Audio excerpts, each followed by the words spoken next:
The defendant, Jussie Smollett, is an actor and singer-songwriter who currently appears as a character on the Fox television show Empire.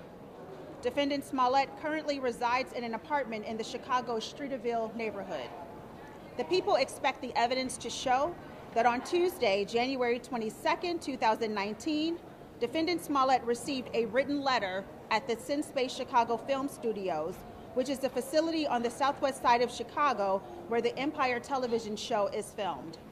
This letter contained written threats directed towards defendant Smollett and contained a then unknown white powdery substance.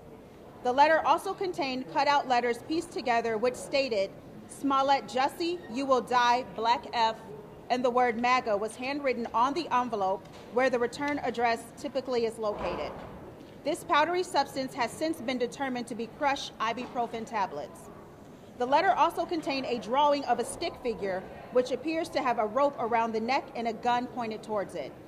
Law enforcement authorities were contacted, and the letter was turned over to the Federal Bureau of Investigation, which is currently conducting forensic analysis of the letter. In January of 2019, and at all times relevant hereto, defendant Smollett was close friends with an individual by the name of Abimbola Abel Osundero, who is 25 years old. Smollett and Abel initiated their friendship in the fall of 2017.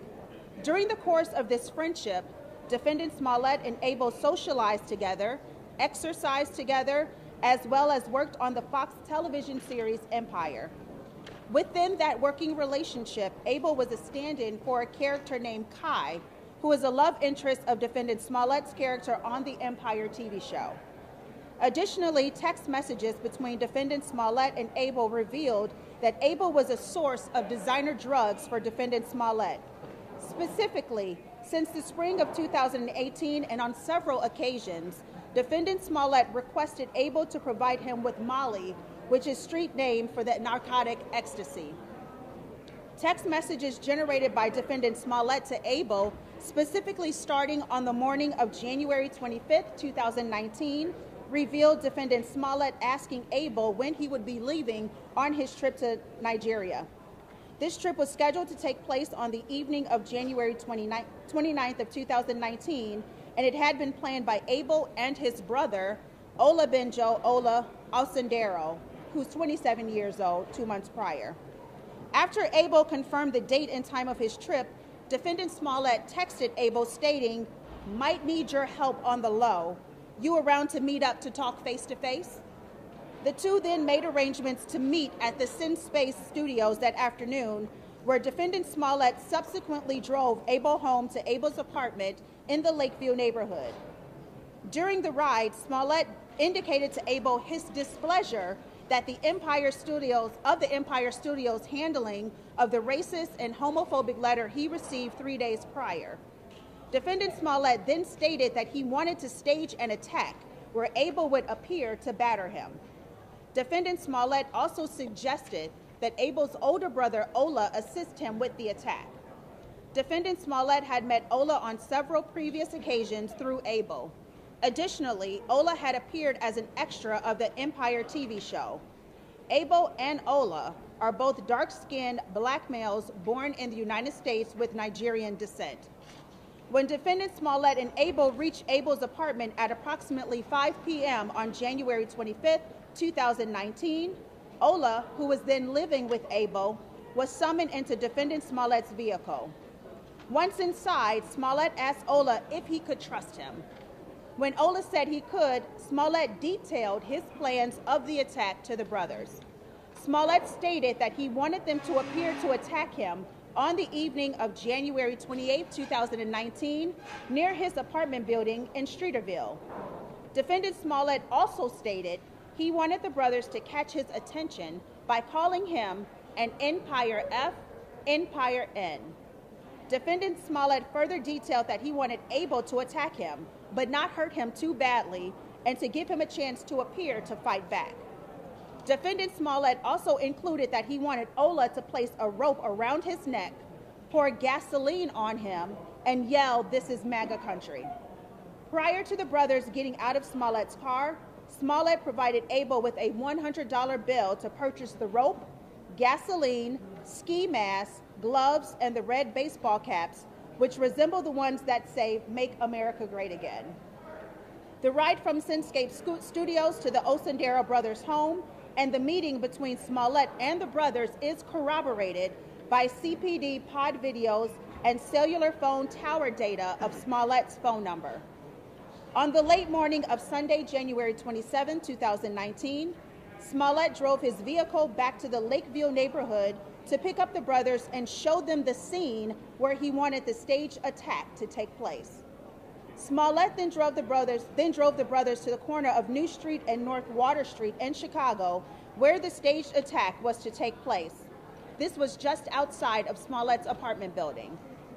Further details were provided by Smollett, which included that the staged attack was to take place near the stairs on the southwest corner of New and North Water Streets at 10 p.m. the following night. Smollett also instructed the brothers not to bring their cell phones with them. Smollett directed the brothers' attention towards a surveillance camera on the corner, which he believed would capture the incident.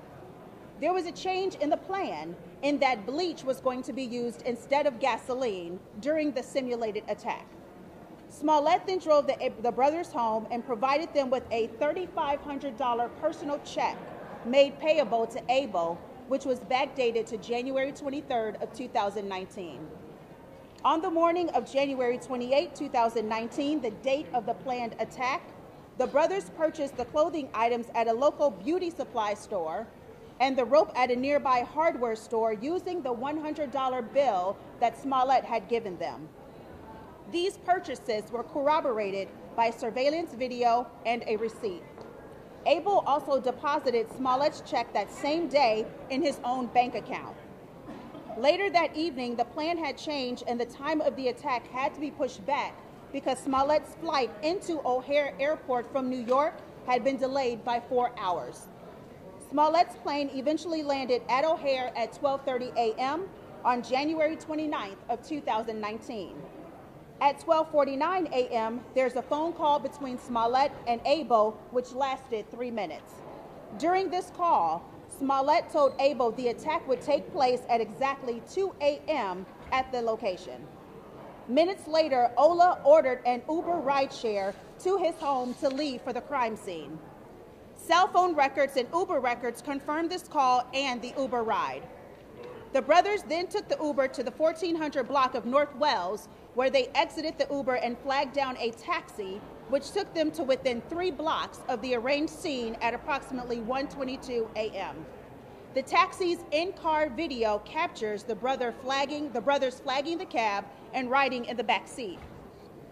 From approximately 1:22 a.m. until approximately 2:03 a.m., video evidence showed the brothers on foot in an area bordered by Lakeshore Drive to the east, Columbus Drive to the west, Illinois to the north, and the Chicago River to the south. Video evidence also showed that Smollett returned back to his apartment from the airport at approximately 1:30 a.m. At 1:45 a.m., Smollett left his building to walk to a nearby Subway restaurant at Illinois and McClure Court. At 2 a.m., the brothers were at the intersection of New Street and North Water Street. However, defendant Smollett did not arrive at the preset time. The brothers then proceeded a quarter block north and waited near a bench until Smollett arrived, which was 4 minutes later. Surveillance cameras captured the brothers waiting at this location just prior to the staged attack. During Smollett's interview on ABC's Good Morning America, which aired on February 14th of 2019, he identified the people shown in the still of that surveillance video as his attackers. Also during that interview, Smollett indicated he was positive these were his attackers. The 2 men in this video are in fact the Osendero brothers. It was at this time that the brothers staged the attack of defendant Smollett, just how Smollett had instructed them. While the staged attack was occurring, a witness who is an employee of NBC News Chicago had just parked and exited her vehicle around the corner from the location of the staged attack. This witness indicated that she heard nothing at the time of the staged attack, despite the fact that defendant Smollett told CPD detectives that his attackers were yelling racial and homophobic slurs at him, and he in turn was yelling back at them. The staged attack lasted 45 seconds, and it was just outside the view of the desired nearby camera that Smollett had pointed out to the brothers approximately 15 hours earlier. Approximately 1 minute later, video evidence showed the brothers run from the location southbound towards the Chicago River and westbound towards Columbus Drive. Video evidence also captures the brothers entering a taxi at the Hyatt Regency Hotel across the river at 2:10 a.m. Video evidence then showed at 2:25 a.m. the brothers exited the taxi on the 3600 block of North Marshfield Avenue and walked northbound. This was only a few blocks from the brothers' Lakeview apartment, which was also the original Uber pickup location to the staged crime scene. Video shows the brothers walking from where they were dropped off towards their home. 2 minutes after the brothers exited the taxi at 2:27 a.m., defendant Smollett's manager called the police to report the incident. At approximately 2:42 a.m., Chicago police arrived at Smollett's apartment. Chicago police observed that Smollett had a rope draped around his neck. This was captured on police body-worn camera. Seconds later, Smollett asked the police to shut off their cameras.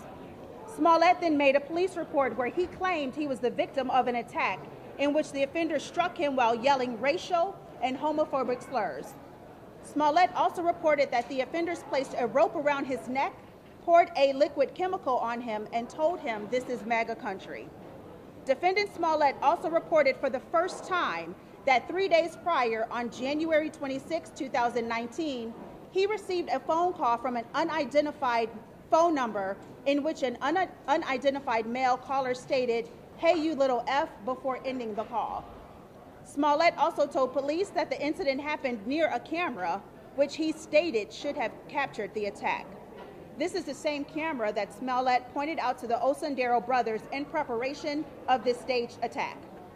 Smollett also told the police that the initial and primary attacker, now known to be Abel Osundero, was wearing a ski mask which covered his entire face with the exception of his eyes and the area all around his eyes.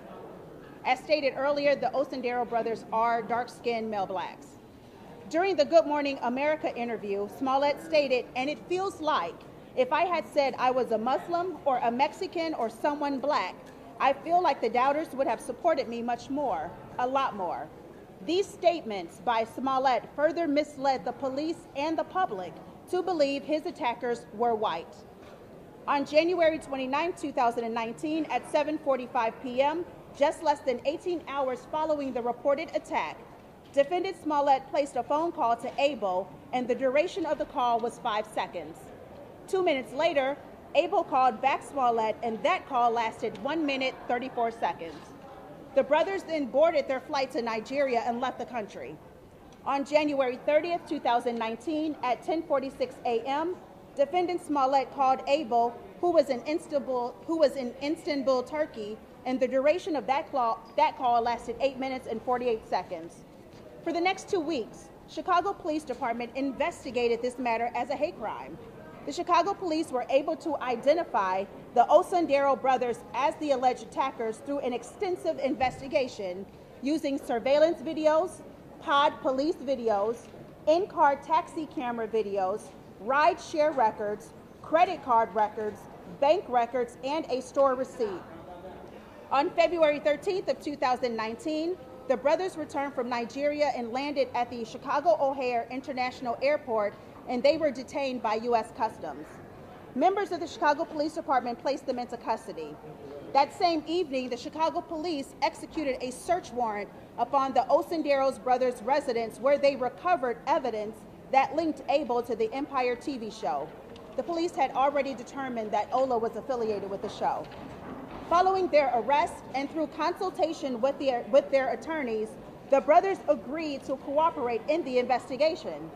As more evidence such as text messages, phone records, social media records, bank records, surveillance video, and the receipt from the purchase of the rope was obtained by investigators, this investigation shifted from a hate crime to disorderly conduct. The Cook County State's Attorney's Office approved charges yesterday at 6:10 p.m., And at 5 a.m. this morning, defendant Smollett was placed into custody at the Area Central Police Headquarters. Thank you. Excuse me.